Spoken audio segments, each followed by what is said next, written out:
તો ચલો વિદ્યાર્થી મિત્રો, આપણે હવે સાયકોલોજીમાં આગળ એડ્સ કેવી રીતે ફેલાય છે એના વિશે માહિતી મેળવીશું. એ પહેલાં આપણે અગાઉના લેક્ચરમાં એડ્સ એટલે શું, એડ્સ એક સામાજિક સમસ્યા છે એના વિશે માહિતી મેળવી હતી. હવે આપણે જોઈએ કે એડ્સ કેવી રીતે ફેલાય છે. તો એડ્સ એ HIV વાયરસથી થતો રોગ છે. એડ્સ એ શું છે? HIV વાયરસથી થતો રોગ છે. HIV વાયરસ શરીરની બહાર બહુ સહેલાઈથી નાશ પામે છે. કે HIV વાયરસ જો શરીરની બહાર હોય તો બહાર એ બહુ સહેલાઈથી ઝડપથી નાશ પામે છે. પરંતુ એક વખત તે માનવ શરીરમાં પ્રવેશી જાય ત્યાર પછી તેનો નાશ કરવાનો મુશ્કેલ છે. કે HIV વાયરસ શરીરની બહાર હોય, બહારના વાતાવરણમાં હોય તો જલ્દીથી એનો નાશ થાય છે. પરંતુ જો એક વખત એ HIV વાયરસ માનવીના શરીરમાં પ્રવેશી જાય એના પછી એનો નાશ કરવો શું છે? મુશ્કેલ છે. એનો નાશ થઈ શકતો નથી. એડ્સના વાયરસ માનવ શરીરમાં કેવી રીતે પ્રવેશે છે તે અંગેની સમજ ડૉક્ટર પ્રકાશ વૈષ્ણવ અને ડૉક્ટર વ્રજલાલ પટેલે એડ્સના આ યુગનો મહાકાળ પુસ્તિકામાં આપી છે. કે એડ્સનો વાયરસ માનવીના શરીરમાં કેવી રીતે પ્રવેશે છે, કઈ રીતે માનવીના શરીરમાં એડ્સ પ્રવેશે છે એ અંગેની સમજ ડૉક્ટર પ્રકાશ વૈષ્ણવ અને ડૉક્ટર વ્રજપાલ પટેલે એડ્સ આ યુગનો મહાકાળ જે પુસ્તિકા હતી એમાં એમને આપેલી છે. તેમના મતે એડ્સના વાયરસ મુખ્યત્વે નીચે દર્શાવેલા 4 માધ્યમો દ્વારા વ્યક્તિના શરીરમાં પ્રવેશે છે. એમને જે અભ્યાસ કર્યો એના ઉપરથી એમણે તારણ કાઢ્યું કે એડ્સનો વાયરસ એ મુખ્યત્વે નીચેના જે 4 માધ્યમો છે એ 4 માધ્યમો દ્વારા વ્યક્તિના શરીરમાં પ્રવેશે છે. પરીક્ષામાં ઘણીવાર 2 માર્ક્સમાં પ્રશ્ન પૂછાય છે કે એડ્સનો વાયરસ કયા માધ્યમોના આધારે વ્યક્તિના શરીરમાં પ્રવેશે છે. તો પહેલું છે કે અસલામત જાતીય સંબંધ દ્વારા, કે અસલામત જાતીય સંબંધ હોય તો એનાથી પણ એડ્સ થવાની સંભાવના રહે છે. પછી લોહી દ્વારા, એકબીજાના લોહીની અદલાબદલી કરી હોય, લોહી કોઈનું લીધું હોય તો પણ કે લોહી દ્વારા પણ એડ્સ થવાની સંભાવના રહે છે. માતા દ્વારા, કે માતાને જો એડ્સ હોય તો બાળકની અંદર એડ્સ આવવાની સંભાવના રહે છે. જંતુયુક્ત સાધનો દ્વારા, કે જંતુયુક્ત સાધનો જે હોય, એકબીજાના સાધનો વાપરવામાં આવે તો એનાથી પણ એડ્સ થવાની સંભાવના રહે છે. તો એડ્સ કેવી રીતે ફેલાય છે? તો 4 માધ્યમો દ્વારા વ્યક્તિના શરીરમાં એડ્સ પ્રવેશે છે. એક છે અસલામત જાતીય સંબંધ દ્વારા, લોહી દ્વારા, માતા દ્વારા અને જંતુયુક્ત સાધનો દ્વારા. હવે એડ્સ કેવી રીતે ફેલાતો નથી, કેવી રીતે એડ્સનો ફેલાવો થતો નથી, કઈ રીતે એડ્સ ફેલાતો નથી? તો ધ્યાન આપો કે એડ્સના દર્દી સાથે હાથ મિલાવવાથી, સાથે બેસવા ઉઠવાથી, સાથે જમવાથી, ભેટવાથી કે ચુંબન કરવા એડ્સનો ચેપ લાગતો નથી. કઈ રીતે એડ્સ નથી ફેલાતો? તો કે એડ્સવાળો દર્દી હોય એના સાથે તમે હાથ મિલાવો, એની સાથે ઉઠો, બેસો, એની સાથે જમો, એને ભેટો, એને ચુંબન કરો, એ બધાથી કે એડ્સ ફેલાતો નથી. એનાથી કે એડ્સનો ચેપ લાગતો નથી. તળાવ, નદી કે સ્વિમિંગ પુલમાં સાથે સ્નાન કરવાથી એડ્સનો ચેપ લાગતો નથી. કે સાથે નાહવાથી તળાવમાં, નદીમાં કે સ્વિમિંગ પુલમાં સાથે સ્નાન કરવાથી એડ્સનો ચેપ લાગતો નથી. એડ્સના દર્દીની ખાંસી કે છીંકથી એડ્સ ફેલાતો નથી. કે ખાંસી ખાય, છીંક ખાય એના દ્વારા પણ એડ્સ ફેલાતો નથી. માખી, મચ્છર કે માંકડ દ્વારા એડ્સ ફેલાતો નથી. માખી, મચ્છર અને માંકડ કરડે તો એનાથી પણ એડ્સ થતો નથી. જાહેર શૌચાલયના ઉપયોગથી એડ્સ ફેલાતો નથી. કે તમે જાહેર શૌચાલયનો ઉપયોગ કરો તો એનાથી પણ એડ્સ ફેલાતો નથી. એડ્સનો ચેપ લાગેલા દર્દીના આંસુ કે પરસેવાથી એડ્સ ફેલાતો નથી. કે એડ્સનો ચેપ લાગેલો હોય એ દર્દીના આંસુ કે પરસેવો તમને ટચ થાય તો પણ એનાથી પણ એડ્સ થતો નથી. હવે છે એડ્સ, HIV એડ્સના કારણો, કે શેનાથી HIV એડ્સ થાય છે એ માટે કયા કયા કારણો જવાબદાર છે. તો વિદ્યાર્થી મિત્રો, HIV એડ્સ એ માત્ર વિશ્વવ્યાપી જન આરોગ્યની સમસ્યા નથી, પરંતુ તે સામાજિક ધોરણો અને સામાજિક મૂલ્યોના ઉલ્લંઘનનું પણ પરિણામ છે. કે HIV એડ્સ છે એ માત્ર વિશ્વવ્યાપી જન આરોગ્યની સમસ્યા છે નહીં, પરંતુ એ સામાજિક ધોરણો, સામાજિક મૂલ્યોના ઉલ્લંઘનનું પણ પરિણામ છે. એડ્સનો ભોગ બનેલી વ્યક્તિ અને તેના કુટુંબથી માંડીને સમાજ, સંસ્કૃતિ, અર્થવ્યવસ્થા અને વસ્તી પર એડ્સની વિપરીત અસર પડે છે. કે એડ્સનો ભોગ બનેલી વ્યક્તિ અને એના કુટુંબથી માંડી અને એનો સમાજ, એની સંસ્કૃતિ, એની અર્થવ્યવસ્થા, વસ્તી બધા ઉપર આ એડ્સની અસર થાય છે. આ બધા દ્રષ્ટિબિંદુ જોઈએ તો HIV એડ્સ જન આરોગ્યની સાથે એક સામાજિક સમસ્યા પણ છે. કે વ્યક્તિની તંદુરસ્તીની સામે એક સામાજિક સમસ્યા પણ કહેવાય છે એડ્સ એ.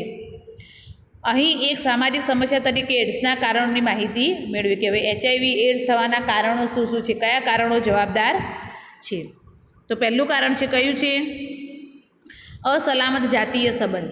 અસલામત જાતીય સંબંધના કારણે શું થાય છે? એડ્સ થાય છે. તો કે એડ્સ થવા પાછળનું મુખ્ય કારણ છે અસલામત જાતીય સંબંધ. એચઆઈવીનો ચેપ લાગેલ સ્ત્રી કે પુરુષ એકબીજા સાથે અસલામત જાતીય સંબંધથી જોડાય તો તેવા કિસ્સામાં એચઆઈવી વાયરસ એક શરીરમાંથી બીજા શરીરમાં પ્રવેશે છે અને બિનચેપી વ્યક્તિને પણ એચઆઈવીનો ચેપ લાગે છે. કે અસલામત જાતીય સંબંધ હોય એમાં કે સ્ત્રી કે પુરુષ એકબીજા સાથે અસલામત જાતીય સંબંધથી જોડાય એવા કિસ્સામાં કે કોઈ પણ સ્ત્રી કે પુરુષને જો એચઆઈવીનો વાયરસ હોય તો એક શરીરમાંથી બીજા શરીરમાં એચઆઈવીનો વાયરસ પ્રવેશે છે અને જે વ્યક્તિ બિનચેપી છે, જેને એચઆઈવી નથી, એને પણ એચઆઈવીનો ચેપ લાગે છે. આ રીતે એચઆઈવીનો ચેપ લાગેલ વ્યક્તિને લાંબા ગાળે એડ્સ થાય છે. જેને શરીરમાં એચઆઈવીનો વાયરસ પ્રવેશે એના પછી થોડા સમય પછી એને શું થાય છે? એડ્સ થાય છે. સેક્સ વર્કર્સમાં જાતીય સંબંધની અસલામતી વિશેષ જોવા મળે છે. કે સેક્સ વર્કર્સ છે એમાં જાતીય સંબંધની અસલામતી વધારે જોવા મળતી હોય છે. આધુનિક સંશોધનો અને અહેવાલો મુજબ અસંખ્ય સેક્સ વર્કર્સને એચઆઈવીનો ચેપ લાગે છે. કે જે આધુનિક સંશોધનો થયા, અહેવાલો થયા એ મુજબ કે જે સેક્સ વર્કર્સ હોય છે એમને એચઆઈવી વધારે હોય છે, એડ્સ વધારે હોય છે. વળી આધુનિક યુગમાં લગ્ન પૂર્વેની જાતીય પવિત્રતા અને લગ્નોત્તર સંબંધો અંગેના ધોરણો ઢીલા પડ્યા છે. જાતીય સ્વેચ્છાચારનું પ્રમાણ વધ્યું છે. અત્યારના આધુનિક યુગમાં લગ્ન પહેલાંના સંબંધો વધી ગયા છે. પતિ પત્નીની પરસ્પર જાતીય વફાદારી પર ટીવી સિરિયલોથી માંડીને ફિલ્મો અને સોશિયલ મીડિયાએ વિપરીત અસર નિપજાવી છે. કે પતિ પત્નીના જે જાતીય સંબંધ હોય છે, વફાદારીયુક્ત જાતીય સંબંધ હોય છે, એમાં કે ટીવી સિરિયલો માંડી અને ફિલ્મો અને સોશિયલ મીડિયાઓની વિપરીત અસરો થઈ છે. આ માધ્યમો દ્વારા રજૂ થતા સંદેશાઓને કારણે જાતીય જીવનમાં વિવિધતા મોહનું પ્રમાણ વધ્યું છે. કે માધ્યમો દ્વારા જે અલગ અલગ સંદેશાઓ પ્રસારિત થાય છે એના કારણે કે જાતીય જીવનમાં વિવિધતાનું પ્રમાણ વધી ગયું છે. આ બધાના પરિણામે મહાનગરોથી લઈને ગામડાઓમાં બળાત્કારની ઘટનાઓનું પ્રમાણ દિન પ્રતિદિન વધવા લાગ્યું છે. કે આ બધા કારણોથી શું થાય છે? કે શહેરોથી માંડી મોટા મોટા મહાનગરોથી માંડી અને ગામડામાં પણ બળાત્કારનું પ્રમાણ વધવા લાગ્યું છે. નેશનલ ક્રાઇમ રેકોર્ડ્સ બ્યુરોના 2013ના વાર્ષિક અહેવાલ મુજબ 2012માં સમગ્ર ભારતમાં 24,923 બળાત્કારના કેસો નોંધાયા હતા. કે નેશનલ ક્રાઇમ રેકોર્ડ્સ જે 2013નો વાર્ષિક અહેવાલ મુજબ 2012માં આપણા ભારતમાં કેટલા? 24,923 બળાત્કારના કેસ નોંધાયા હતા. જેમાં 98% કિસ્સાઓમાં બળાત્કાર કરનાર વ્યક્તિ નજીકની કે પરિચિત હોવાનું માલુમ પડ્યું હતું. કે એમાં 98% જે કિસ્સાઓ હતા એમાં તો શું હતું? કે જે બળાત્કાર કરનાર વ્યક્તિ હતી કેવી હોય? નજીકની કે પરિચિત વ્યક્તિ હોય એવું માલુમ પડ્યું હતું. વળી આધુનિક યુગમાં સજાતીય સંબંધોનું પ્રમાણ પણ વધ્યું છે. કે અત્યારના આધુનિક યુગમાં એકબીજા સાથેના સજાતીય સંબંધ એનું પણ પ્રમાણ વધી ગયું છે. ગે રિલેશન અને લેસ્બિન રિલેશનશિપને કારણે એડ્સ થવાની શક્યતા સૌથી વધારે છે. કે જે સજાતીય સંબંધો હોય છે એનાથી પણ એડ્સ થવાની સંભાવના વધી જાય છે. ગે રિલેશન અને લેસ્બિન એટલે કે જે સજાતીય સંબંધો હોય છે એનાથી પણ એડ્સ વધારે થાય છે. અમેરિકા, આફ્રિકા અને ઇંગ્લેન્ડમાં આવા જાતીય સંબંધો ધરાવનાર લોકોની સંખ્યા વધુ હોવાથી અને સરકારે પણ આવા સંબંધોને માન્યતા આપી હોવાથી આ દેશોમાં એડ્સના દર્દીઓની સંખ્યા પણ વધારે છે. કે અમેરિકા, આફ્રિકા અને ઇંગ્લેન્ડ એમાં જે આ ગે રિલેશન અને લેસ્બિન એટલે કે સજાતીય સંબંધો ધરાવનાર લોકોની સંખ્યા કેવી હોય છે? વધુ હોય છે. અને સરકારે પણ એવા સંબંધોને શું કર્યું છે? માન્યતા આપી છે. એટલે એવા દેશોમાં એડ્સના દર્દીઓની સંખ્યા પણ વધુ હોય છે.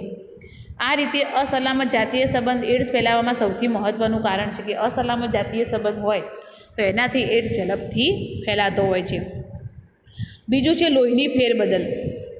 કે લોહીની અદલાબદલી થાય, લોહીની ફેરબદલ થાય એનાથી પણ એચઆઈવી એડ્સ થવાની સંભાવના રહે છે. કઈ રીતે? તો જુઓ કે વિદ્યાર્થી મિત્રો, આપણે જોયું કે એડ્સના વાયરસ બહારના વાતાવરણમાં લાંબા સમય સુધી પોતાનું અસ્તિત્વ ટકાવી શકતા નથી. કે આપણે આગળ જોયું કે એડ્સનો જે વાયરસ છે એ બહારના વાતાવરણમાં લાંબા સમય સુધી પોતાનું અસ્તિત્વ ટકાવી શકતા નથી. પરંતુ જો આ વાયરસ શરીરમાં ફ્લૂઇડ એટલે કે રક્ત, વીર્ય કે યોનિસ્રાવના સંપર્કમાં આવે તો તેનો અંત આણી શકાતો નથી. કે બહારના વાતાવરણમાં એચઆઈવીનો વાયરસ હોય તો ઝડપથી એનો નાશ પામે, પરંતુ જો એ વાયરસ શરીરના ફ્લૂઇડ એટલે કે રક્ત દ્વારા, વીર્ય દ્વારા કે યોનિસ્રાવ દ્વારા જો એકબીજાના સંપર્કમાં આવે તો એનો અંત આવતો નથી.